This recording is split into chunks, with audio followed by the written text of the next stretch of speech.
রমজান মাসের সাহারি খেতে পারবে না। কি বললাম? সেহেরি নয়, কি বললাম? সাহারি শব্দটা। সেহেরুন মানে হচ্ছে জাদু করা। সিনে জেদ দিলে, দন্তেশয় একাত দিলে জাদু করা, আর দন্তেশয় আকাত দিলে সাহারুন মানে হচ্ছে রাতের শেষ অংশের খাবারকে আরবিতে সাহারি বলে, সেহেরি বলে না। বেশিরভাগ মাদ্রাসার ক্যালেন্ডারে দেখি সেহেরি লেখা থাকে। জানি না তারা কিভাবে, হয়তো এগুলো লক্ষ্য করেছেন কি তা জানি না, আল্লাহ ভালো জানেন। চলুন, তো নবীজি বলছেন আমার গুনাহগার উম্মত উম্মতিরা রমজান মাসে সাহারি কি করে খাবে? খেতে পারবে না, ঘুমিয়ে পড়বে, উঠতে পারবে না। এই জন্যই মনটা আমার খারাপ। জিবরাইল বললেন, হে নবী, নামাজ আল্লাহর জন্য। আল্লাহ বলে দিলেন, জিবরাইল তুমি নবীকে বলে দাও নামাজ আমার জন্য, রোজা আমার জন্য, আর আমার বান্দাদের ঘুম থেকে তুলে দেওয়ার দায়িত্ব আমি আল্লাহ আমার। বলে কিরকম? আল্লাহর নবীকে বললেন, ও আমার রাসূল, ভালো করে শুনে নিন, এই পৃথিবীর জমিনে একটা প্রাণী তৈরি করেছি, এই পৃথিবীর জমিনে একটা প্রাণী তৈরি করেছি। প্রাণীটার নাম হলো দ্বিকুন মানে মোরগ, দ্বিকুন মানে মোরগ। ওই মোরগটাকে এমন করে দিয়েছে আমি আল্লাহ, খবরদার ওই মোরগকে কোনোদিন গালি যেন কেউ না দেয়।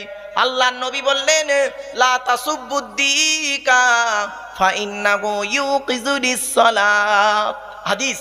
আল্লাহ নবী বললেন, লা তাসুবুদ্দিকা, তোমরা মোরগকে জীবনে কোনোদিন গালি দিও না। ফা ইন্নাহু ইউকিজুলিস সালাত, মোরগ তোমাদের ফজরের সময় নামাজের জন্য বাগ দিয়ে ডেকে দেয়। আশ্চর্য জিনিস, কে সারা রাত ঘুমিয়ে থাকবে, আর ঠিক ফজরের ওয়াক্ত যখন হয়ে যাবে দেখবেন মোরগের ডাক দেওয়া শুরু হয়ে যাবে। কে ওকে শিখিয়ে দেয় ফজরের ওয়াক্ত হয়ে গেছে, সাহারির সময় হয়ে গেছে, তোমরা একে জাগিয়ে দাও। সুন্দর করে বলে গেলাম বাপেরা, আল্লাহর নবীর এই খাবারগুলো খেতে ভালোবাসতেন।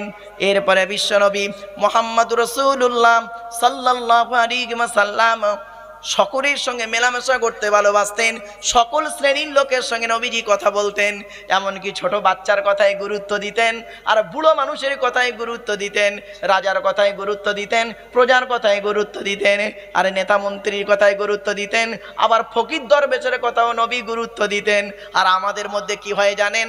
একটু উঁচু জায়গায় উঠে গেলে গরিবদের আর কোনো পাত্তা পাওয়া যায় না। ঠিক না বেটি? একটু লোকটা একটু হাইফাই হয়ে গেছে আর নিচের লোকেদের কোনো দেখে না, একেই বলে অহংকার।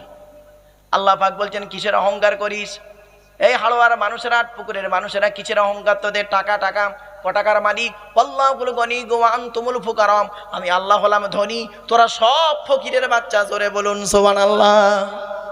আল্লাহ বলে কিসের অহংকার দেখা? জ্ঞানের অহংকার। জ্ঞান জ্ঞান জ্ঞান, কতটা জ্ঞান অর্জন করেছিস? কোরআন বলছে, ওমা উতিতুম মিনাল ইলমি ইল্লা কলিলা। 15 নম্বর পারা 9 নম্বর পৃষ্ঠা 6 নম্বর লাইন, সূরার নাম সূরা বানী ইসরাঈল। আল্লাহ পাক বললেন, জ্ঞানের অহংকার দেখাচ্ছিস, কত জ্ঞানের অহংকার দেখাচ্ছিস। সামান্য জ্ঞান তুই অর্জন করেছিস, বাংলায় এমএ পাস করেছিস, বাংলার জ্ঞান। অ থেকে চন্দ্রবিন্দু চাঁদ অক্ষর কটার ভিতরেই তোর জ্ঞান। ইংরাজির জ্ঞান দেখাচ্ছিস, ইংরাজিতে এমএ পাস করেছিস, ইংরাজির জ্ঞান। এ থেকে জেড পর্যন্ত অক্ষর কটার ভিতরেই তোর জ্ঞান। আরবিতে মাওলানা মুফতি হয়েছিস, মাওলানা মুফতি হয়েছিস, তাই কিরে আলিফ থেকে ইয়া পর্যন্ত অক্ষর কটার ভিতরেই তোর জ্ঞান। কয়েক কটা অক্ষরকে একত্রিত করে গোটা কত শব্দ তৈরি করলি, কয়েক কটা শব্দকে একত্রিত করে একটা বাক্য বা সেন্টেন্স তৈরি করে কি বললি? There is a no God, আল্লাহ নাই। আল্লাহ নবী বলেন, তো চোখ থেকে কয়েক হাজার কিলোমিটার দূরে চাঁদ, তাকে তুই দেখতে পাস, চোখের উপরই কপাল, আয়নার সহযোগিতা ছাড়া দেখতে পাস না। ঠিক না বেটি? কিসের অহংকার? লাঠির বল, পাটির বল, চেয়ারের অহংকার। হ্যাঁ, আল্লাহ বলে 5 বছরের জন্য ভোটে জিতিয়ে তোর একটা চেয়ার দান করব। ওই চেয়ারের মর্যাদা যদি রাখতে পেরেছিস তো ভালো, পরের ইলেকশনে এমন হারাবো, তুইও যা একটা টলিও লতা। কিসের অহংকার? পাটির বল, লাঠির বল, পাটির বল। শুনে রেখে দিন, ক্ষমতার অহংকার দেখাচ্ছেন। আল্লাহ কোরআনে বলছেন, ওয়াকুলিকুল ইনসানু দাঈফা। পবিত্র কোরআনের 5 নম্বর পারা একেবারে 1 নম্বর পৃষ্ঠার 15 নম্বর লাইন, সূরার নাম সূরা নিসা।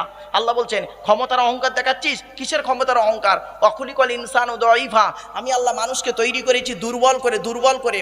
মায়ের পেট থেকে যেদিন এলি সেই দিন তোর হাইট ছিল 1.5 ফুট, ওয়েট ছিল 3.5 থেকে 4 কিলো। তখন তো বলিসনি হিয়াসে লড়ঙ্গা, হুয়াসে লড়ঙ্গা। ও এখন বয়সটা 25, গরম দেখাচ্ছিস না? আল্লাহ বলে 50টা পার হোক, একটা রোগ দিয়েছি, রোগ রে, পৃথিবীতে একটা রোগ তৈরি করেছি, রোগটার নাম মিস্টার সুগার। অতিরিক্ত বাড়িয়ে দেবো, কখন পেচ্ছাপ পিচ্ছে নিজেও জানে না। ঠিক না বেটি? আল্লাহ বলে কিসের অহংকার দেখাচ্ছিস? পাটির বল লাঠির বল। ধরুন আপনার হাড়োয়া এলাকায়, এই হাড়োয়া এলাকার সব থেকে বড় গুন্ডা, হাড়োয়া এলাকার সব থেকে বড় গুন্ডা, বিশাল বড় গুন্ডা রাস্তা দিয়ে যখন চলে 40টা বডিগার্ড নিয়ে চলে।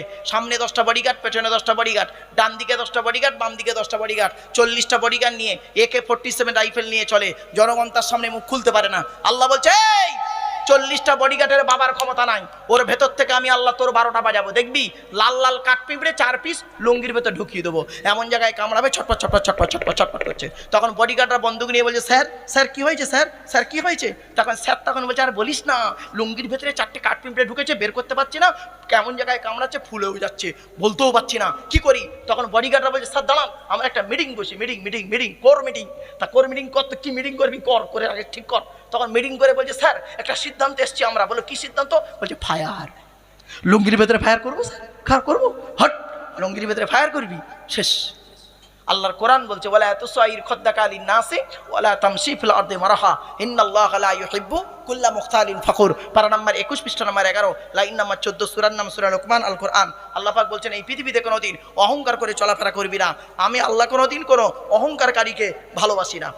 এজন্য আমি বলি গো বাপ, আমার পাশে একটা দর্জিওয়ালাকে বসান, আমার পাশে একটা দর্জিওয়ালাকে বসান, আমি ওকে মনে করি আমার থেকে দর্জিওয়ালাটা বড়। কেন জানেন? ও জামা তৈরি করতে পারে, আমি ওটাও পারি না। এই পৃথিবীতে প্রত্যেকটা ব্যক্তির ভিতরে আল্লাহ পাক নিজস্ব একটা পার্টস দান করেছে, যে পার্টসের বিনিময়ে আল্লাহ পাক তাকে সম্মানিত করে, ঠিক না বে ঠিক? এজন্য অহংকার করে চলাফেরা করবে না বাপ। তাচ্ছিল্য অহংকার যারা করেছে আল্লাহ তাদের গজব দিয়েছে, মুহূর্তের মধ্যে আল্লাহ তাদের শেষ করে দিয়েছে। এজন্য আসি বাপেরা, আজকের আমার আলোচনা ছিল কি, এই সাময়িক নবীর পরিচয় দিতে গিয়ে, নবীর খাবারের পরিচয় দিতে গিয়ে। আরও নবীর সুন্নত অনেক আছে বাবা, আর বেশি বলে লাভ নেই। এবার আসছি যে সূরাটির আলোচনা করব, সূরাটির নাম ছিল সূরা ফাতিহা, তাই না বাপ? হ্যাঁ, আচ্ছা। সূরা ফাতিহা 7টা আয়াত আছে। কটা কটা কটা? 7টা আয়াত। আয়াত সূরাটি নাযিল হয়েছে মক্কায়, মক্কায় নাজিল হয়েছে। 7টা আয়াত আছে, বেশিরভাগ লোক বলেছেন মক্কায়। এবার আসছি এই সূরা ফাতিহাকে ফাতিহা বলা হয় কেন? সূরা ফাতিহার 4টে বিখ্যাত নাম আছে। কয়টা কয়টা? 4টে বিখ্যাত নাম আছে। 1 নাম্বার সূরাতুল ফাতিহা। ফাতিহা মানে কি? ভূমিকা। কি বললাম বাবা? ইন্ট্রোডাকশন, ভূমিকা। কোরআনের ভূমিকা হলো সূরায়ে ফাতিহা। কোরআনের ভূমিকা হলো সূরায়ে ফাতিহা। আচ্ছা, একটা কথা আপনাদেরকে প্রশ্ন করি, এই নামাজ পড়তে গেলে প্রত্যেক রাকাতে সূরা ফাতিহা পড়েনি কেন? কারণটা কি? আল্লাহ নবী বলেছেন লা সালাতা লিমান লাম ইয়াকরা বিফাতিহাতিল কিতাব। আল্লাহ রাসূল বলেছেন যে সূরা ফাতিহা ছাড়া নামাজ হবে না। ঠিকই, কেন পড়বেন সূরা ফাতিহা?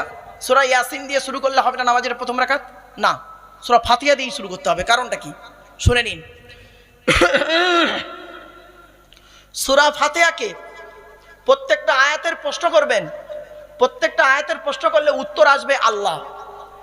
জোরে বলুন সুবহানাল্লাহ। সূরা ফাতিহাকে প্রশ্ন করলে প্রত্যেকটা আয়াতের প্রশ্নের উত্তর আসবে আল্লাহ। আমি বলে দিচ্ছি সব একটা একটা করে। তো এই জন্য ভূমিকা, কোরআনের ভূমিকা হলো সূরা ফাতিহা। সূরা ফাতিহার গুরুত্ব অনেক বেশি। ফাতিহা মানে হচ্ছে ভূমিকা। 2 নাম্বার, সূরাটির নাম হলো উম্মুল কুরআন বা উম্মুল কিতাব, কেন্দ্রস্থল। সূরা ফাতিহা হলো কোরআনের কেন্দ্রস্থল। আর উম্মুল কিতাব, কিতাবের মা সূরা ফাতিহা। সূরা ফাতিহার ভিতরে গোটা কোরআনের নিজুড় মানে নিংড়ানো জিনিস সূরা ফাতিহার ভিতরে ঢোকানো আছে। 3 নাম্বার, সূরা ফাতিহার একটা নাম হলো সূরাতুস সালাত, নামাজের সূরা। মানে প্রত্যেক রাকাতে এই সূরাটা নামাজে পড়তেই হবে। এই সূরা নামাজে না পড়লে নামাজ হবে না। 4 নাম্বার, সূরা ফাতিহার একটা নাম হলো সূরাতুশ শিফা। কি বললাম? কি বললাম বাপেরা? সূরাতুশ শিফা, আরোগ্য লাভের সূরা। এর নামটা কেন হলো? এ নামটা এলো কেন? এর একটা পেছনে একটা ঘটনা আছে। ঘটনাটা খুব ভালো করে শুনে নিন, খুব ভালো করে ঘটনাটা শুনে নিন বাবারা, খুব মারাত্মক আমল করবেন, কাজ হবে। আবু মুসলিম শরীফের 2201 নম্বর হাদিস। কত নম্বর? মুসলিম শরীফের 2201 নম্বর হাদিস। রাবির নাম আবু সাঈদ খুদরি রাদিয়াল্লাহু তাআলা আনহু। উনি বর্ণনা করছেন, উনি বলছেন আমরা একটা গ্রামে গিয়েছিলাম। ঘটনাটা গল্পটা শুনে নিন আগে, তবে বুঝতে সুবিধা হবে। আমরা একটা গ্রামে গিয়েছিলাম, তো সেই গ্রামে গিয়ে দাঁড়িয়েছি, একটা মেয়ে ছেলে ছুটে ছুটে আসছে আমাদের কাছে। ওই গ্রামের একটা মেয়ে ছেলে ছুটে ছুটে আসছে। তো আমাদেরকে এসে মেয়েটি বলল, আচ্ছা ভাই, তোমাদের মধ্যে থেকে কেউ ঝাড়ফুঁক করতে পারো? বলে কেন? ঝাড়ফুঁক বোঝেন? ওই তেল ফুঁক দেয়, পানিতে ফুঁক দেয় বা আয়াত পড়ে ফুঁক দেয়, এটা জায়েজ আছে, বুখারী হাদিস, কিতাবু তিব্বি ওয়ার রুকা। যাই হোক, তো তোমাদের মধ্যে কেউ আছো এই ঝাড়ফুঁক করতে পারো? তখন বলছে কারণটা কি? বলছে আমাদের গ্রামের যে প্রধান, আমাদের গ্রামের যে লিডার প্রধান, তার সাপে কামড়েছে, সে মারা যাবে, তা তাই আমি ছুটে ছুটে আসছি। তোমরা মুসলমান তো, তোমাদের মধ্যে কেউ ঝাড়ফুঁক করতে পারো? তখন একজন সাহাবী বলল, এই আমি যা পারি, চলো আমি যাব। বলে সেই সাহাবী চলে গেলেন। যাওয়ার পরে ওখানে গেলেন, গিয়ে ঝাড়ফুঁক করলেন। করার পর তার সাপের বিষ নেমে গেল। নেমে যাওয়ার পর উনি চলে এসছে। আসার আগে সেই প্রধানের তরফ থেকে 30টা বকরি দেওয়া হয়েছিল। কটা? 30টা বকরি দেওয়া হয়েছে। আর সাথে সাথে দুধ পান করানো হয়েছে। তো এবারে করলো কি, 30টা বকরি আনলো। আসার পরে এখন 30টা বকরি পেয়েছে, তো সাহাবীরা সব খেতে পাচ্ছে না, নিতে পারছে না, কি করে নেবো? ঝাড়ফুঁক করে এনেছে, আমি নেবো কি? জায়েজ হবে না, হালাল হবে না, হারাম হবে, কি করে বুঝবো? চলো নবীজির কাছে গেলেন। নবীজিকে গিয়ে বললেন, ইয়া রাসূলুল্লাহ, আমরা ওই গ্রামে গিয়েছিলাম, একজন মেয়ে ছেলে দৌড়ে দৌড়ে এসে আমাদের বলল, আমাদের গ্রামের প্রধানের সাপে কামড়েছে, তোমাদের মধ্যে কেউ ঝাড়ফুঁক করতে পারো? তা একজন সাহাবী আমাদের মধ্যে থেকে গেলেন। আমরা জানতাম যে উনি ঝাড়ফুঁক করতে পারে, জানি না। উনি গেলেন, সেই সাহাবীকে বললেন, তুমি গিয়ে কি বললে বাবা? নবীজি জিজ্ঞেস করছে। সাহাবী বলছেন, ইয়া রাসূলুল্লাহ, ইয়া হাবিবাল্লাহ, হুজুর, আমি গিয়ে কিছুই বলিনি, মাত্র আউযু বিল্লাহ বিসমিল্লাহ পড়ে সূরা ফাতিহা পড়ে ফুঁক দিয়েছি, আল্লাহর হস্তে সাপের বিষ পানি হয়ে গেছে। আল্লাহর নবী শুনে খুব খুশি হলেন আর বললেন, আমি তো, তোমাদের কি পেয়েছো বলো তোমরা? তা বলছে আমরা 30টা বকরি পেয়েছি। বলে তোমরাও কিছু নাও, আমার জন্য কিছু রেখো। হলো, এখান থেকে বাপের একটা জিনিস বের হয়ে আসবে, বাড়িতে গিয়ে ভাববেন বিশ্বনবী মুহাম্মদুর রাসূলুল্লাহ সাল্লাল্লাহু আলাইহি ওয়াসাল্লামের উপরে যে কোরআন নাজিল হয়েছে। আজ আমি আপনাদের বলে যাচ্ছি, সাপে যদি কারোর কামড়ায়, আর এই সূরা ফাতিহা যদি খালেস নিয়তে আমলের সহিত যদি 7 বার পড়ে যদি ফুঁক দেওয়া হয়, সাপের বিষ পানি হয়ে যায়। তা জ্বলন্ত প্রমাণ আমি আপনাদেরকে মুসলিম শরীফের 2201 নম্বর হাদিস, রাবির নাম আবু সাঈদ খুদরি রাদিয়াল্লাহু তাআলা আনহু। সেই জন্য আল্লাহর নবী সেই দিনই বলেছিলেন, সূরা ফাতিহা হলো সূরাতুশ শিফা। রোগ হয়েছে, ক্যান্সার হয়েছে, যাই হয়েছে, আপনার ছেলে মেয়ের বাতাস লেগেছে, যাই হোক না কেন, আয়াতুল কুরসি পড়ে, সূরা ফাতিহা পড়ে, 4 কুল পড়ে, দরুদ শরীফ পড়ে ফুঁক দিয়ে দেন। জেন ভূত পরি জাদু বান্টনা কিছুই লাগবে না, জোরে বলুন। আর আমরা কি করি? এগুলো আমরা নিজেরা না করে মৌলী সাহেবের কাছে আসি, মৌলী সাহেব খানটা তাবিজ লিখে দেয়, আর সেখানে 1000 10 12 যার যেমন ডিমান্ড সেভাবে টাকা নিয়ে নেয়। বুঝতে পারলেন? আজ ভালো একটা জিনিস শিখিয়ে গেলাম। সূরা কুল আউযু বিরাব্বিল ফালাক আর কুল আউযু বিরাব্বিন নাস, এই দুটো সূরা যদি 7 বার পড়ে, কুল আউযু বিরাব্বিল ফালাক 7 বার, কুল আউযু বিরাব্বিন নাস 7 বার, এই দুটো সূরা 7 বার করে পড়ে যদি কোনো ব্যক্তি নিজের গায়ে, ছেলে মেয়ের গায়ে যদি ফুঁক দেয়, চেন ভূত পরি জাদু বান্টনা কিচ্ছু লাগবে না, জোরে বলুন সুবহানাল্লাহ। কি বুঝলেন? বিশ্বনবী মুহাম্মদুর রাসূলুল্লাহ সাল্লাল্লাহু আলাইহি ওয়াসাল্লামের উপরে এই সূরা নাযিল হলো। এই সূরা শানে নুজুল কি? এই শানে নুজুল হচ্ছে রাসূল করিম সাল্লাল্লাহু আলাইহি ওয়াসাল্লাম দাঁড়িয়ে আছেন, হঠাৎ ডাক এলো, এই সূরা জিবরাইল পড়ে শুনিয়ে দিলেন। এই সূরার হচ্ছে সাবউল মাসানি বলা হয়, বারবার এই সূরাকে পাঠ করা হয়। সাবউল মাসানি 7টা আয়াত বারবার পাঠ করা হয় বলে তাকে বলা হয় যে সাবউল মাসানি। এই সূরাটি আয়াত একটা আছে সূরা নাহলে, সূরা হিজরের মধ্যে আল্লাহ বলেছেন, ওয়ালাকাদ আতাইনাকা সাবআম মিনাল মাসানি ওয়াল কুরআনাল আযীম।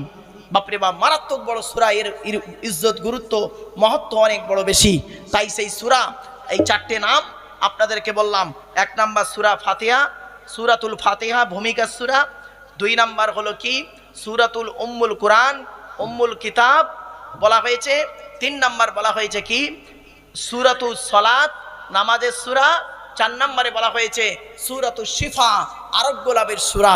সেই সূরাটি একবার পড়ি, আলহামদুলিল্লাহি রাব্বিল আলামিন। প্রথম বাক্য আলহামদু মানে ওয়ালার ভেতর থেকে হেটা উচ্চারণ করবেন। আলহামদু মানে হচ্ছে সমস্ত প্রশংসা আল্লাহর। আর আমরা কি বলি আলহামদু, এর মানে শুনবেন সমস্ত ছেঁড়া জামা কাপড় আল্লাহ তোমার। হলো এই জন্য যেই ইমামের কোরআন পড়া সহি নেই, ওই ইমামের পেছনে নামাজ পড়াও সহি নেই। ইন্না আতাইনা সূরা পড়তে গিয়ে বেঈমান হয়ে বাড়ি আসছে। ইন্না আতাইনা কাল কাউসার ফাসাল্লি লিরাব্বিকা ওয়ানহার, এ গলার ভেতর থেকে এটা উচ্চারণ করতে হবে, ফাসাল্লি লিরাব্বিকা ওয়ানহার। এর মানে হচ্ছে নবী তুমি তোমার রবের জন্য নামাজ পড়ো, ওয়ানহার এবং কুরবানি করো। আর আমরা কি বলি ফাসাল্লি লিরাব্বিকা ওয়ানহার, এর মানে শুনবেন নবী তুমি তোমার রবের জন্য নামাজ পড়ো, ঝোড়া কোদাল নিয়ে খাল কাটো। এই জন্য উচ্চারণে পার্থক্য হলে মানেও পার্থক্য মাথায় রাখবেন। এই জন্য কোরআন পড়তে গেলে সহি করে পড়বেন। আল্লাহ বললেন আলহামদুলিল্লাহি রাব্বিল আলামিন, এর বাংলা মানে হচ্ছে সমস্ত প্রশংসা আল্লাহ তোমার, সমস্ত প্রশংসা। পৃথিবীর জমিনে বন্ধু বন্ধুর প্রশংসা করো, এ প্রশংসার কোনো স্থায়িত্ব নেই রে। এর ওর প্রশংসা করে, স্বামী স্ত্রীর প্রশংসা করে, ও প্রশংসা বেশি দিন টেকে না। আর আল্লাহর প্রশংসা করলে দুনিয়াতেও টিকবে, আখিরাতেও লাভ হয়ে যাবে। জোরে বলুন। 1 নম্বর আলহামদুলিল্লাহ। আসমান পৃথিবী জমিনে যা কিছু আছে সবই আল্লাহ, আর সবই আল্লাহ পাকে তাসবিহ যাপন করে। সাব্বাহা লিল্লাহি মা ফিস সামাওয়াতি ওয়া মা ফিল আরদি, আসমান জমিনে যা কিছু আছে সকলে আল্লাহ পাকে তাসবিহ যাপন করে। আর হামদ প্রশংসা হচ্ছে একমাত্র প্রশংসা পাওয়ার যোগ্য হলো কে? আল্লাহ। প্রশংসা পাওয়ার যোগ্য কে? আল্লাহ। এত বড় একটা প্যান্ডেল করেছেন, এত সৌন্দর্য প্যান্ডেল করেছেন, এই প্যান্ডেলের প্রশংসা পাওয়ার যোগ্য হলো আল্লাহ। আপনারা প্যান্ডেলওয়ালার খানটাক সাময়িক প্রশংসা করলেন, প্যান্ডেলওয়ালা খুব ভালো প্যান্ডেল করেছে ইত্যাদি ইত্যাদি ইত্যাদি, কিন্তু এ তার বেশিক্ষণ থাকবে না। কিন্তু প্রশংসা হলো আল্লাহর, আল্লাহই এখানে করিয়েছে। নইলে আল্লাহ আজকের জলসা না দিয়ে, বৃষ্টি দিয়ে, সব ভিজিয়ে দিয়ে একেবারে 12টা বাজিয়ে দিতে পারতো। ঠিক না বে ঠিক? আল্লাহ চেয়েছেন, তাই এই কোরআনের বাণী আপনাদেরকে শোনানোর রাস্তা করে দিয়েছেন। তাই সেই জন্য প্রশংসা করুন কার? আল্লাহর। আল্লাহ রসুল বলছেন প্রত্যেকটা কাজে তোমরা আলহামদুলিল্লাহ বলবে। যখন তোমাকে জিজ্ঞাসা করা হবে কাইফা হালুকা, কেমন আছো? আলহামদুলিল্লাহ, ভালো আছি। আল্লাহর প্রশংসায় আমি ভালো আছি। আপনি বলবেন না শুধু ভালো আছি, বলবেন আলহামদুলিল্লাহ ভালো আছি। কেন? আল্লাহ আপনাকে ভালো রেখেছেন তাই ভালো রয়েছেন। আল্লাহ ভালো রাখেননি, আল্লাহ যেমন রেখেছেন তাই ভালো। আলহামদুলিল্লাহ আলা কুল্লি হাল, হাদিস, আল্লাহ নবীর হাদিস গো বাপ বলছে এগুলো।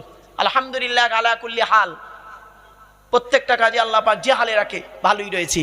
এই জন্য প্রত্যেকটা কাজে আপনারা আলহামদুলিল্লাহ বলবেন। খেতে গেলে খেতে খেতে খেতে খেতে মাঝে মাঝে আলহামদুলিল্লাহ বলবেন। পানি পান করা হয়ে গেলে আলহামদুলিল্লাহ বলবেন। আল্লাহ প্রশংসা তোমার। শুধু তাই নয়, আমরা শুধু কি করি, ভালো কাজ পেলেই আলহামদুলিল্লাহ বলি, আর মেন কাজগুলোতে আলহামদুলিল্লাহ বলতে ভুলে যাই। খবরদার নয়। আল্লাহ বলছেন আলহামদুলিল্লাহ, সমস্ত প্রশংসা আমি আল্লাহ আমার। পৃথিবীর কোনো প্রশংসা করে তুই সম্মান পাবি না, আমি আল্লাহ আমার প্রশংসা কর। আমি আল্লাহ কি করব? মাল্লাহুল মাওলা ফালাহুল কুল, আমি আল্লাহ যদি খুশি হয়ে যাই, মাল্লাহুল মাওলা ফালাহুল কুল, যে ব্যক্তি আল্লাহর হয় আল্লাহ তার হয়ে যায়। জোরে বলুন সুবহানাল্লাহ। ওয়ালিল্লাহ রব্বিল আলামিন। রব্বিল আলামিনটাকে রব, রব মানে পাল্লেওয়ালা। আল্লাহ পাক আমাকে আপনাকে লালন পালনকারী। বাপ তার ছেলে মেয়েকে, মা তার ছেলে মেয়েকে লালন পালন করে, আর আল্লাহ আমাদেরকে লালন পালন করে। আল্লাহ জানে কিভাবে লালন পালন করে, আপনি বুঝতে পারবেন না। আমি একটা উদাহরণ দিচ্ছি, দিলেই খুব তাড়াতাড়ি বুঝতে পারবেন। মানুষের ক্ষেত্রে উদাহরণটা দিলে বুঝতে পারবেন না, জন্তুর ক্ষেত্রে দিই। আচ্ছা, হরিণের বাচ্চা হতে দেখেছেন? ছাগলের বাচ্চা হতে দেখেছেন? হ্যাঁ, ছাগলের সিজার করতে হয়। একমাত্র মানুষেরই এখন ইদানিং সিজার শুরু হয়ে গেছে। মানুষেরই সিজার করতে হয়, আর পৃথিবীর কোনো প্রাণী সিজার করতে হয় না। বিনা সিজারই বাচ্চা আল্লাহ বের করে দেয়। আপনি কি লক্ষ্য করেছেন? একটা ছাগলের পেট থেকে যখন বাচ্চা বের হয়ে যায়, বের হয়ে যাওয়ার কিছুক্ষণের মধ্যেই বাচ্চাটা দাঁড়িয়ে যায়। ঠিক না ঠিক? দাঁড়িয়ে ঠিক দুধে মুখ দিয়ে দেয়, বাঁটে মুখ দিয়ে দেয়। কি সুন্দর! আল্লাহ বলছে দেখ আমি কেমন রব পালনেওয়ালা, কেমন চিন্তা করে দেখ। এই ছাগলটা একটা দুর্বল বাচ্চা পেট থেকে এলো, আসার পর তার কোটার ক্ষমতা নেই, দুবার চেষ্টা করলো, তিনবার চেষ্টা করলো, চারবারের মাথায় উঠে দাঁড়িয়ে মাথাটা টলে টলে গিয়ে ঠিক ওর মুখটা ঠিক স্তনের বোটায় দিয়ে পৌঁছে দিয়ে দিলাম, একদম স্তনের বোটায়, দুধের বোটায় ঠিক পৌঁছে গেল। আমি আল্লাহই করালাম। এবার আস্তে আস্তে ওকে খাওয়ালাম, বড় করলাম। আমার রোদ লাগলো, আমার সূর্যের আলো গায়ে লাগলো, আমার আকাশের পানি পান করলো, খেলো, আবার সবুজ ঘাসের ঘাসগুলো ও পান করলো, খেলো, ব্যাস খেয়ে আস্তে আস্তে বড় হয়ে গেল। তুই তাকে জবাই করে গিলে নিলি। আমি তোরই জন্য তৈরি করেছি মানব জাতি, তোদের জন্য তৈরি করেছি, ওকে লালন পালন করেছি। এই জন্য আমি হলাম রব, আমি হলাম রব, আমি রব। রব্বুল মানে হচ্ছে পাল্লেওয়ালা, লালন পালনকারী। আর রব্বুল কিসের রব? শুধু ওই ছাগলের রব নয়, গরুর রব নয়, তোর রব নয়। আলামিন, আলাম মানে পৃথিবী, আলাম মানে পৃথিবীর থেকে আলামিন, আলাম মানে পৃথিবী, আলামিন আলাম নয়, ইলিম। ভালো করে শুনে নিন শব্দটা, ইলিম, আলাম, আলাম, আলিম, আলিম, আল্লামা, আলাম। ভালো করে কটা শব্দ হলো দেখুন, ইলিম, আলাম, আলাম, আলিম, আলিম, আল্লামা, আলাম। কটা শব্দ হলো? 7টা শব্দ, 7টা 7 রকম মানে, 7টা 7 রকম মানে। শুনে নিন, ইলিম মানে জ্ঞান, ইলিম মানে জ্ঞান, আলাম মানে চিহ্ন, পতাকা, পতাকা, পতাকা, চিহ্ন, আলাম মানে পৃথিবী, আলিম মানে জ্ঞানী, আলিম জ্ঞানী, আলিম অধিক জ্ঞানী, আল্লামা সর্বাধিক জ্ঞানী, আর আলাম তার থেকে জ্ঞানী। আর আমরা যাকে তাকে আল্লামা শব্দ বলে ফেলি, যাকে তাকে আল্লামা বলে দিই। বাপেরা, আল্লামা শব্দটা হলো ইসমে মোবালাগা সিগা, যাকে তাকে আল্লামা শব্দ ব্যবহার করবেন না। ব্যাস বলে গেলাম, জাস্ট একটু ইঙ্গিত দিয়ে গেলাম। তাই আল্লাহ বললেন আলহামদুলিল্লাহি রাব্বিল আলামিন, সমস্ত প্রশংসা আমি আল্লাহ আমার, আর আমি হলাম সারা পৃথিবীর আসমান জমিনের রব। জোরে বলো বন্ধুরে, আকাশে গেলে রবের পরিচয় পেয়ে যাবেন। কেউ যদি প্লেনে ওঠেন, প্লেন যে স্তর আছে, 800 মিটার উপরে যখন উঠে যাবে, 800 মিটার উপরে যখন উঠে যাবে, 1000 মিটার উপরে যখন উঠে যাবে বাপ প্লেন, তারপরে একবার প্লেনের জানালা দিয়ে দেখতে পাবেন আল্লাহর সৃষ্টির কত রকম কি আছে। অত উঁচুতে পাখি পর্যন্ত ওড়ে, কত পাখি প্লেনের ডানায় জড়িয়ে প্লেনকে বাস্ট করিয়ে দিয়েছে, আগুন ধরিয়ে দিয়েছে। সেজন্য আপনাদেরকে বলি বাপেরা, আল্লাহর সৃষ্টি আকাশেও দেখতে পাবেন, সূর্য চন্দ্র নক্ষত্র কিভাবে তৈরি হলো, গ্যালাক্সি। আবার তিনি তৈরি করেছেন আলাম পৃথিবী, আসমানে জমিন টোটালটাই হলো আলাম। আবার নিচেই চলে যান, মাটির তলায় চলে যান, সমুদ্রের নিচেই যাবেন, গিয়ে দেখবেন কত রকমের প্রাণী রয়েছে, কত রকমের মাছ সমুদ্রের ভিতরে পাবেন, মণিমুক্তা, হীরা, পান্না, চুনি সব পাবেন। আবার আল্লাহ বলছে মাটির তলায় যা, মাটি খুলতে খুলতে দেখবি তুই লোহা পাবি, সোনা পাবি, সোনা পাবি, লোহা পাবি, পানি পাবি, তেল পাবি, খনিজ পদার্থ অনেক কিছু পাবি। আমি সব কিছুকে নিয়ন্ত্রণ করি বান্দারে, আমি আল্লাহ সব কিছুকে নিয়ন্ত্রণ করে তোদের কাছে তুলে ধরি। এগুলো কেন করেছিস জানিস? ওয়াতিলকাল আমসালু নাদরিবুহা লিন্নাস ওয়া মা ইয়াকিলুহা ইল্লাল আলিমুন। 20 নম্বর পারার 20 নম্বর পৃষ্ঠার একেবারে 13 নম্বর লাইন, সূরার নাম সূরা আনকাবুত। আল্লাহ পাক বলে দিলেন, আসমান পৃথিবী জমিনকে সৃষ্টি করেছি, ফল ফুল গাছপালা, গাছ তরুলতা, পশু পাখি তৈরি করেছি। কেন জানিস? একমাত্র তোদের জন্য তৈরি করেছি, মানব জাতির জন্য তৈরি করেছি। আর এই সৃষ্টির রহস্যগুলো বুঝবে কারা? আলেমরাই ভালো বুঝতে পারবে, আলেম ছাড়া ভালো কেউ বুঝতে পারবে না। ওমা ইয়াকিলুহা ইল্লাল আলিমুন, আলেমরাই বুঝতে পারবে। এবার আসছি, প্রশ্ন হলো আলেম কাকে বলে? আলেম কাকে বলে শুনে নিন। আল্লাহর নবী এই আয়াতের তাফসিরে বলে দিয়েছেন, আল্লাহর নবী আলেম কাকে বলে। আলেম তাকে বলে যে তার মধ্যে তিনটে জিনিস পাওয়া যাবে। এক নাম্বার, যে কোরআন শিক্ষা করেছে, এক নাম্বারে যিনি কোরআন শিক্ষা করেছে, দুই নাম্বার যিনি কোরআন মোতাবেক জীবন যাপন করেছে। কি বললাম? কোরআন মোতাবেক জীবন যাপন করেছে, আমল করেছে। তার এক নাম্বার হলো কোরআন শিক্ষা করেছে, দুই নাম্বার হলো কোরআন মোতাবেক আমল করেছে, তিন নাম্বার নবী বললেন কোরআনকে নিয়ে যারা গবেষণা করেছে, এই তিনটে যার মধ্যে আছে তিনি হলেন একজন খাঁটি আলেম।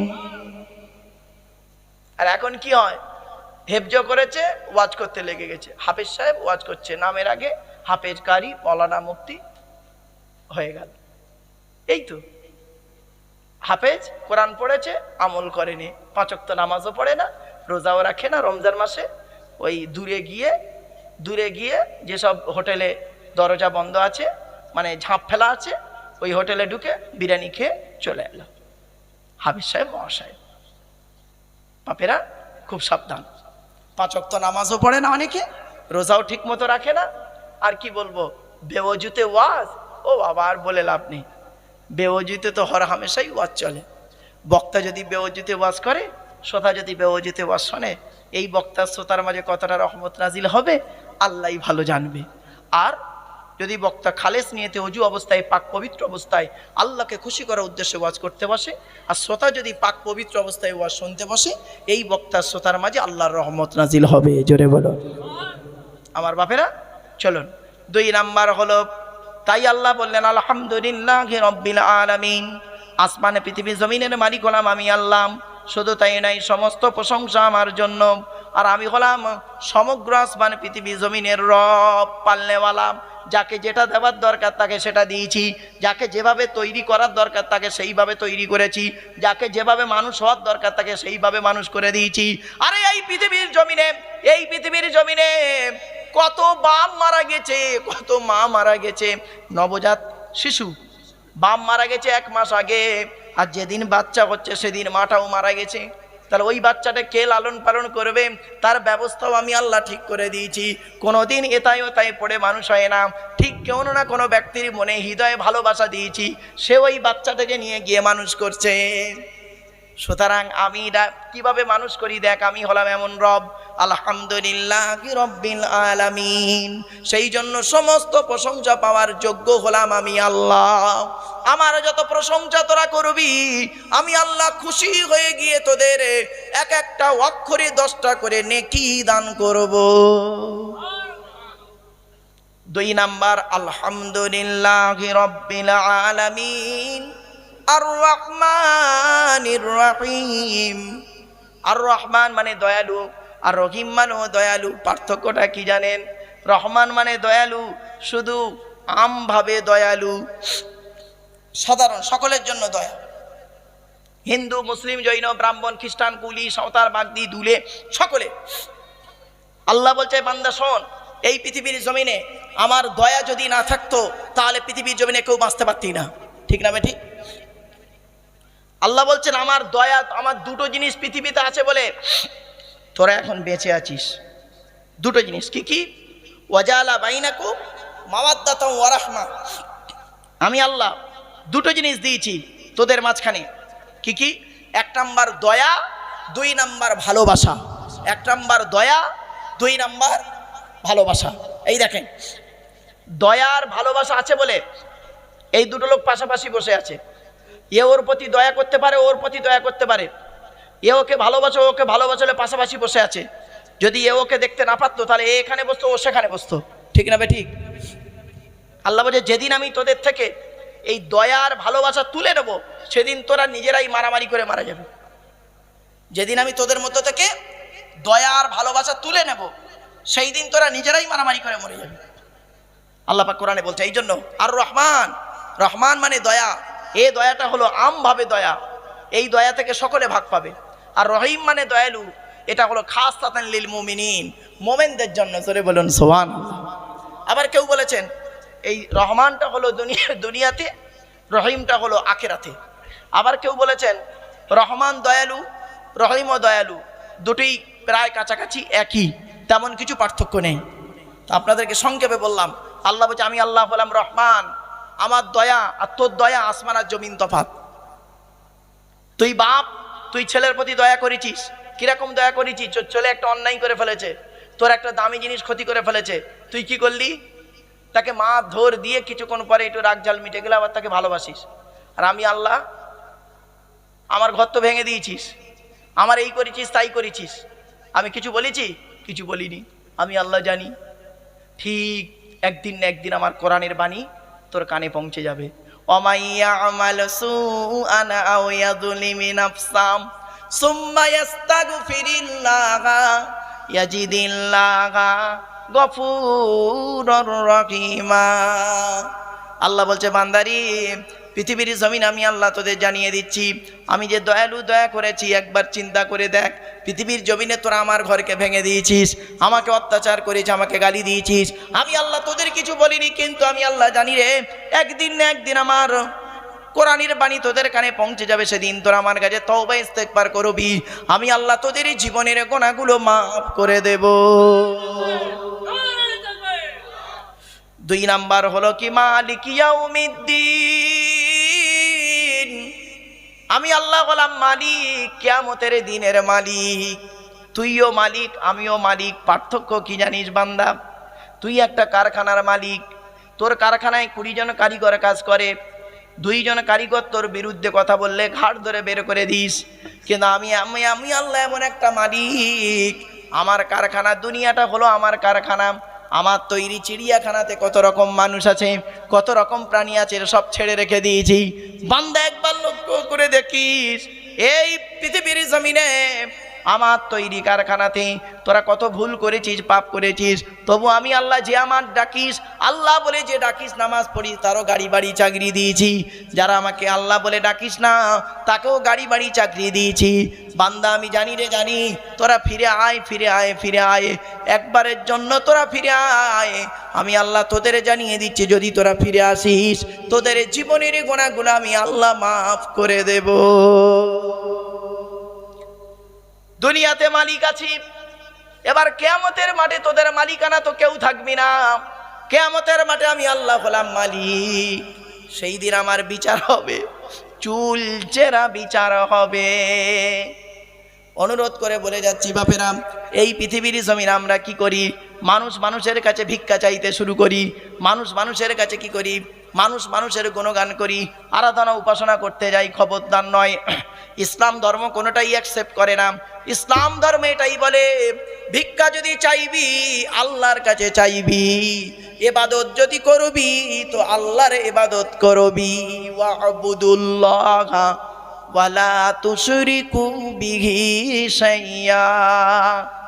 বান্দা তোরা আল্লাহর ইবাদত কর, আল্লাহর ইবাদত কর, আল্লাহর ইবাদত কর।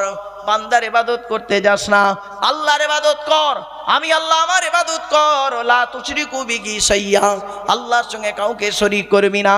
তাই আমি আল্লাহ তোদের বলে দিচ্ছি, শোন, তোরা সূরা ফাতিহা যখন পড়বি এইভাবেই আমার কাছে চাইবি, ইয়্যাকা না'বুদু ওয়া ইয়্যাকা নাস্তাঈন।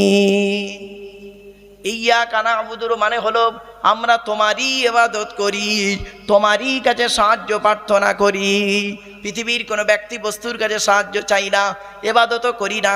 ইবাদত যদি করতে হয় আল্লাহর ইবাদত করব, গোলামতি যদি করতে হয় আল্লাহর গোলামতি করব। এ শুধু তাই নয়, প্রশংসা যদি করতে হয় আল্লাহর প্রশংসা করবেন। 1 নাম্বার হলো ইয়্যাকা না'বুদু ওয়া ইয়্যাকা নাস্তাঈন। আল্লাহ বলছেন বান্দারি, ইবাদত যদি করতে হয় আমার কাছে ইবাদত করবি, আমারই ইবাদত করবি, আমার সঙ্গে অন্যের কারোর মেলাবি না, আমার ইবাদতের সঙ্গে অন্যের কারোর ইবাদত মেলাবি না। সুতরাং আমার ইবাদত হলো আলাদা।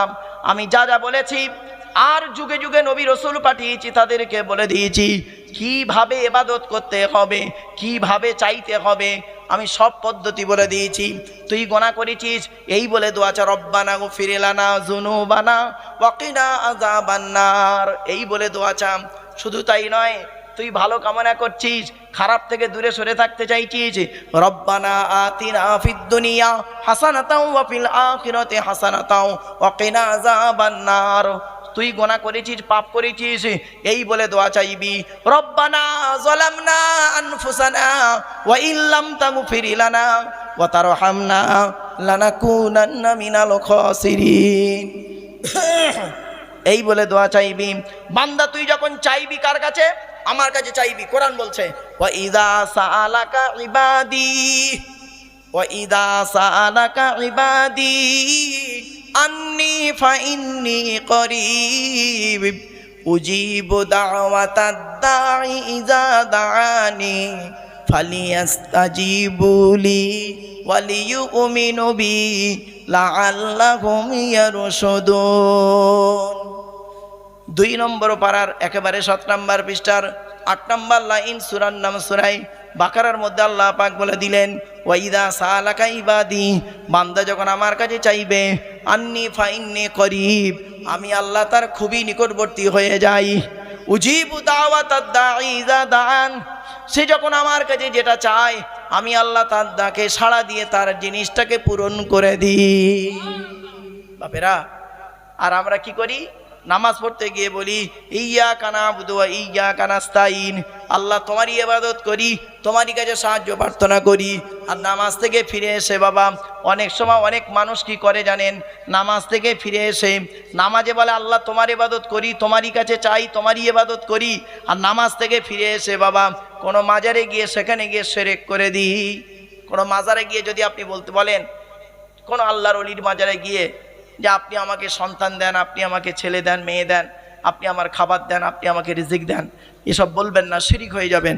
তবে আল্লাহর ওলির ওসিলা দিয়ে আপনি আল্লাহকে চাইবেন, ওসিলা দিয়ে আল্লাহকে চাইবেন, ডাইরেক্ট ওই কবরস্থানে গিয়ে চাইবেন না, ডাইরেক্ট ওই কবরবাসীর গিয়ে চাইবেন না, তাহলে মুশরিক হয়ে যাবেন, মুশরিক হয়ে যাবেন। আল্লাহ সকলের গুনাহ মাফ করবে, শিরককারীর গুনাহ আল্লাহ কখনোই মাফ করবে না, এটা মাথায় রাখবেন। শিরকের গুনাহ আল্লাহ মাফ করবে না, খবরদার। শিরকের দুটো ভাগ আছে, বড় শিরিক, ছোট শিরিক। ছোট শিরিক দুটো বলে যাচ্ছি আপনাদেরকে। আপনারা অনেক সময় কি করেন? ছোট ছোট শিরিক কি? কোনো ব্যক্তির কাছে, বস্তুর কাছে গিয়ে, মৃত ব্যক্তির কাছে গিয়ে আপনি চাইলেন এই দাও তাই দাও, খবরদার চাইবেন না, এটা ওসিলা দিয়ে চাইবেন আল্লাহর কাছে। আর যদি ডাইরেক্ট চান এটা ছোট শিরিক। আর একটা শিরিক বলছি মুসলমানরা করে, কসম খায়, আল্লাহর কসম না করে বিবির কসম, ছেলের কসম, মেয়ের কসম, ভালোবাসার কসম, প্রেমিকার কসম, ইত্যাদি ইত্যাদি কসম খায়। খবরদার নয়। কসম যখন করবেন আল্লাহর কসম করবেন। নবী বলেছেন মান হালাফা বিগাইরিল্লাহি ফাকাদ আশরাকা, যে ব্যক্তি আল্লাহ ছাড়া অন্যের কসম করবে ও মুশরিক হয়ে যাবে। আল্লাহ ছাড়া অন্যের কসম করবে ও মুশরিক হয়ে যাবে। খবরদার নয় বাপেরা, অনুরোধ করে বলে যাচ্ছি আপনাদেরকে, আল্লাহর সঙ্গে শিরিক করবেন না, আল্লাহ ছাড়া অন্যের কসম করবেন না, আল্লাহর কসম করবেন। ব্যাস, ঠিক আছে। কসম করলে তার কাফফারা দিতে হবে। যদি কসমকে ভেঙে ফেলেন তার কাফফারা হলো ফাকাফফারাতুহু ইতআমু আশরাতি মাসাকিন মিন আওসাতি মা তুতিমুনা আহলিকুম আও কিসওয়াতুহুম আও তাহরিরু রাকাবা। আল্লাহ বলছেন কসম করলে, কসম যদি ভেঙে ফেলো তার কাফফারা দিতে হবে। কসমের কাফফারা কি? 10টা ফকির খাওয়াতে হবে, অথবা 10টা ফকিরকে কাপড় দান করতে হবে, অথবা 10টা ফকির একটা গোলাম আজাদ করতে হবে, অথবা যদি না পারেন কমসে কম 3খানা আপনাকে রোজা রাখতে হবে। এটা হলো কসমের কাফফারা। তাই আপনাদেরকে আমি অনুরোধ করছি বাপেরা, খবরদার এইটা থেকে একটু সাবধানে থাকবেন। কসম যখন করবেন আল্লাহর কসম করবেন, আল্লাহ ছাড়া অন্যের কসম মোটেই করবেন না, এটা যেন মাথায় থাকে। এটা হলো ছোট শিরিক। এরপর আল্লাহ বলছেন ইয়্যাকা না'বুদু, বান্দা তোরা যখন ইবাদত করবি, কার ইবাদত? আমারই ইবাদত করবি। না'বুদুকা, তোরা আমার ইবাদত কর। ইয়্যাকা না'বুদু, তোরা এইভাবে ইবাদত বল আল্লাহ আমরা তোমারই ইবাদত করি। আর কি বলবি? ওয়া ইয়্যাকা নাস্তাঈন, আরও বলবি সাহায্য যদি চাইতে হয় আল্লাহ তোমারই কাছে সাহায্য চাইছি, পৃথিবীর কোনো ব্যক্তি বস্তুর কাছে সাহায্য চাইছি না। এরপর আল্লাহ বললেন এই বলে তোরা দোয়া চা। এই জন্য এই সূরাটার নাম আর একটা হলো সূরাতুদ দোয়া। আল্লাহ পাক বললেন ইহদিনাস সিরাতাল মুস্তাকিম, তোরা এই বলে দোয়া চা আল্লাহ আমাদের সরল সঠিক পথে চালনা করো। মোমেন ব্যক্তি কোনোদিন বেঁকা পথে চলে না, মোমেন ব্যক্তি সর্বদা সরল পথে চলে, মোমেন ব্যক্তি সরল পথে চলে, মোমেন ব্যক্তি কোনোদিন বেঁকা পথে চলে না। আল্লাহর কোরআন বলছে ওয়ান্না হাযা সিরাতি মুস্তাকিমান ফাত্তাবিউহু ওয়া লা তাত্তাবিউস সুবুলা ফাতাফাররাকা বিকুম আন সাবিলিহি যালিকুম ওয়াসাকুম বিহি লাআল্লাকুম তাকিলুন, যালিকুম ওয়াসাকুম বিহি লাআল্লাকুম তাত্তাকুন। আল্লাহর কোরআন বলছে মোমেন ব্যক্তি সরল সঠিক পথে চলে, বেঁকা চোরা পথে মোমেন ব্যক্তি কোনোদিন চলে না। এজন্য অনুরোধ করে বলে যাচ্ছে, খাঁটি যদি মোমেন হয়ে থাকেন, খাঁটি যদি মোমেন হয়ে থাকেন সরল পথে চলবেন, প্যাঁচ পোঁচ পথে মোটেই চলতে চাইবেন না। এরপরে আল্লাহ পাক বললেন সিরাতাল্লাযীনা আনআমতা আলাইহিম, ওই পথে আমাদের চালাও যে পথে আপনার সৎ বান্দারা চলে গেছে। এখন সৎ বান্দারা কারা? আল্লাহর কোরআন জানিয়ে দিচ্ছে ওয়ামাইয়ুতিইল্লাহা ওয়ার রাসূলা ফাউলাইকা মাআল্লাযীনা আনআমাল্লাহু আলাইহিম মিনান নাবিয়্যিন ওয়াস সিদ্দীকিন ওয়াশ শুহাদাই ওয়াস সালিহিন ওয়া হাসুনা উলাইকা রফিকা। সৎ বান্দারা কারা?